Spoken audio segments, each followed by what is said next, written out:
So if it blows up in my face, you'll know what happened. Welcome on this beautiful, beautiful August afternoon here to Carlton Place as you remember your dearest Ernie. It's wonderful to have such a lovely crowd here to support the Emmerson family in this time of fond farewell.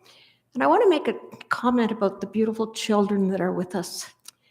If they want to talk, that's fine, okay?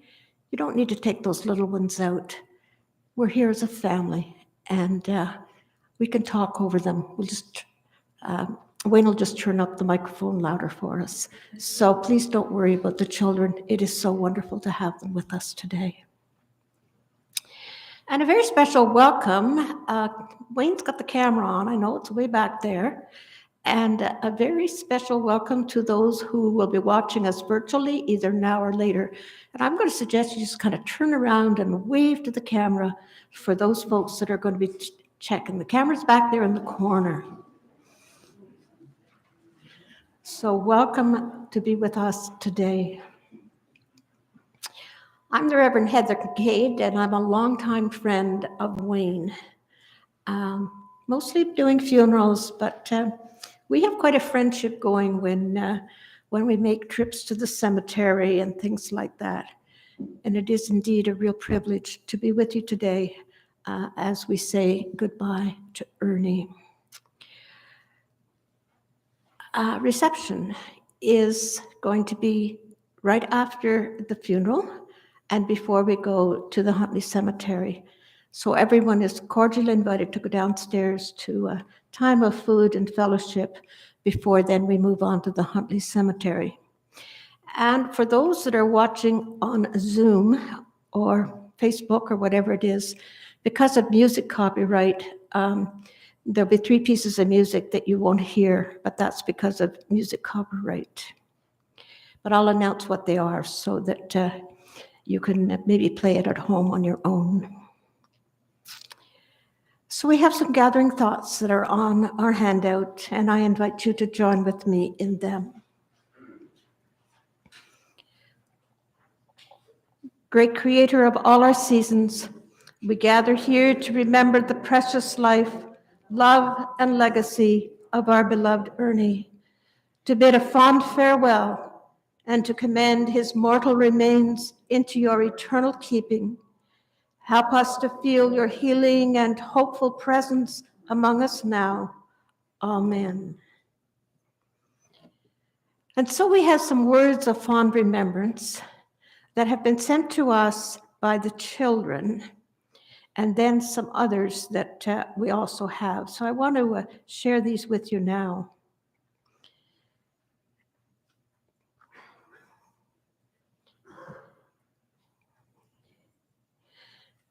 So these are from the grandchildren. Pop spoiled us because he loved us. Boy, did he spoil us. Pop was one proud grandpa, and I always felt his love through everything he did for us. He would offer you everything when you came to visit: cake, cookies, tea, whatever Nanny had baked up. Nobody was going hungry when he was around. Swimming with Pop and Nanny was the best. He learned to swim, I think, because he wanted to do it with his grandkids. That was a special time. Swimming was that much more fun when Nanny and Pop got in the water. He always spoke his mind. You never needed to worry about a sugar coating with Pop. If you had a good idea, he'd tell you. If you had a bad idea, trust Pop to tell you the truth. His support meant so much. Thanks to Pop and Nanny, I love cards. Keeping up with these sharks certainly kept me on my toes and taught me a lot about paying attention and being smart. Some of my fondest memories as a child was going to the cabin and spending time with Nanny, Pop, and Uncle Ed. I never wanted to leave and couldn't wait until we could go back. They created this amazing place, so they could share it with us and give us grandkids somewhere we could learn, have fun, and grow with them. I will always cherish these memories and experiences that have shaped me in so many ways. And listen to this one. When I need to get organized in life and work, I often think, what would Pop do? It helps me instantly get my gear, tools, and office in order so I can take on anything. Pop always seemed to have it figured out, with some help, of course, from Uncle Ed. Details, order, and care were evident in everything he did. And then some other words that were written down. Pop learned to swim at the cottage with the kids. He would do the doggy paddle just like a kid back and forth at the dock.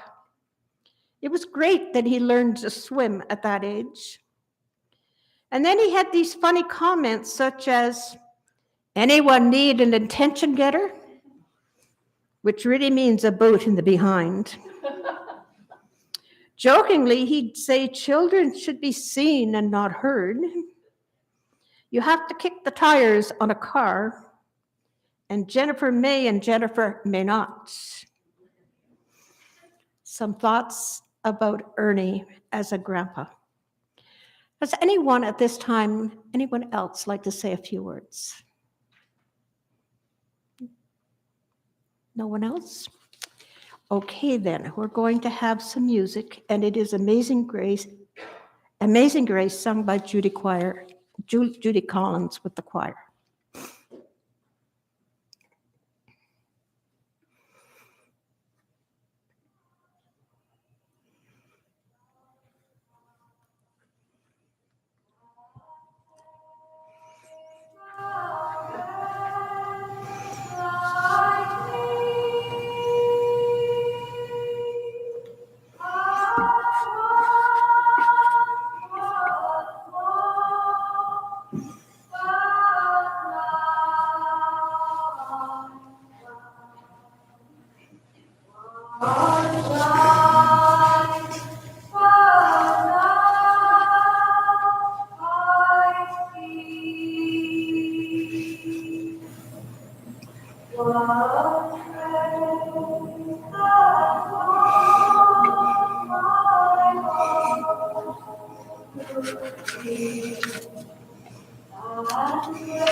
Beautiful choice. When we talked on Monday about what we might use for some words that describe Ernie's life, it seemed that some of the poetry from the Bible was very, very appropriate, and also a vision of heaven by a woman called Elizabeth Kubler-Ross. This is from the wisdom literature of the Hebrew Scriptures. For everything there is a season and a time for every matter under heaven, a time to be born and a time to die, a time to plant and a time to pluck up what is planted, a time to kill and a time to heal, a time to break down and a time to build up, a time to weep and a time to laugh, a time to mourn and a time to dance, a time to throw away stones and a time to gather stones together, a time to embrace and a time to refrain from embracing, a time to seek and a time to lose, a time to keep and a time to throw away, a time to tear and a time to sow, a time to keep silence and a time to speak, a time to love and a time to hate, a time for war and a time for peace. For a moment, let's just think about the many times and seasons of Ernie's life. He was a child of a home child. His father came to Canada when his dad was 9. And Ernie himself was born during the First World War. And then, of course, a teenager during the Great Depression. He helped his family in the rural area, doing all of the farm chores that would need to be done during the Second World War. Think of the changes in his job with Ontario Hydro, the changes over 37 years. Just think of the changes in the trucks that he would drive, the machinery that would be used for hydro to do the poles, and also all of the technology that would go with it. This wonderful, wonderful picture on the back of the handout, the little memorial card, picture with Ernie and the horses in February of 1952 is a really, really good instance of the times and changes in Ernie's life. Think of the changes in the landscape from rural Ottawa to the bustling town, the bustling city it is now, with all of its traffic and high-rise apartments and even its troubled LRT. Think of the changes in the landscape around Calabogie Lake.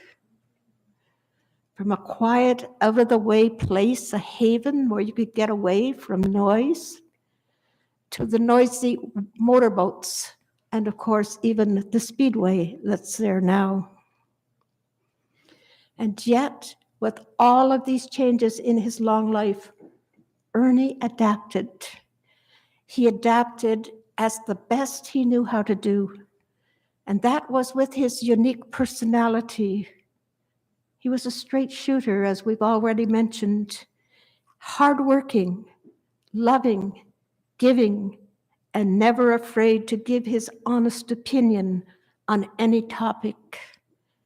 As Ernie would say, if you're going to do something, you might as well do it right. What a good lesson for all of us. If we're going to do something, we might as well do it right. And then some words about love from Paul's letter to the church at Corinth, where he writes, "Love is patient, love is kind. Love is not envious or boastful or arrogant or rude. Love does not insist on its own way. It is not irritable or resentful. It does not rejoice in wrongdoing, but rejoices in the truth. Love bears all things, believes all things, hopes all things, endures all things. Love never ends.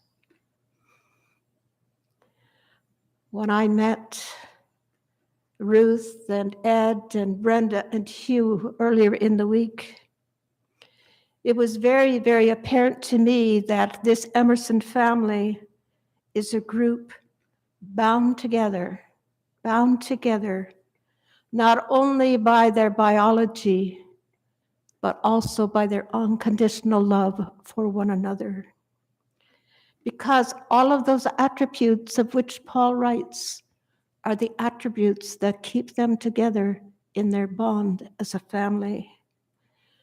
Think that Ernie and Ruth were married not for 65 months, but for 65 years. Think of their devotion to their family, their extended family, and their neighbors. Think that regardless of Ernie's medical problems and his major surgeries, everyone, and as most especially Ed, enabled his dad to remain at home with his mom. Think of the joy and the fun you enjoyed as a family together at the cottage, playing cards, building stuff, boating, local church suppers, visiting friends and neighbors, all of those bonds that keeps you together as a family. Paul writes, love bears all things, believes all things, hopes all things, endures all things. Love never ends. You know that Ernie's love for you in his new life will never, ever end. And you know, too, that your love for him will never, ever end. Blessings on your precious memories. Now, many people have written about visions of heaven. And a woman called Elizabeth Kubler-Ross, who was perhaps the matriarch of issues of death and dying, has written this about heaven in her biography, her autobiography. She says, when we have passed the tests we were sent to earth to learn, we are allowed to graduate. We are allowed to shed our body, which imprisons our soul, the way a cocoon encloses the future butterfly. And when the time is right, we can let go of it. Then we will be free of pain, free of fears, and free of worries, free as a beautiful butterfly returning home to heaven, which is a place where we are never alone, where we continue to sing and to grow and to dance, where we are with those we loved, and where we are surrounded with more love than we can ever imagine. Ernie is in that place now, and may your precious memories sustain you in all of your thoughts and prayers. Amen. And our recessional for today's service is the recessional for my service when the time comes, which I hope isn't soon. Anyway, I'll Fly Away, and it is sung by Jim Reeves.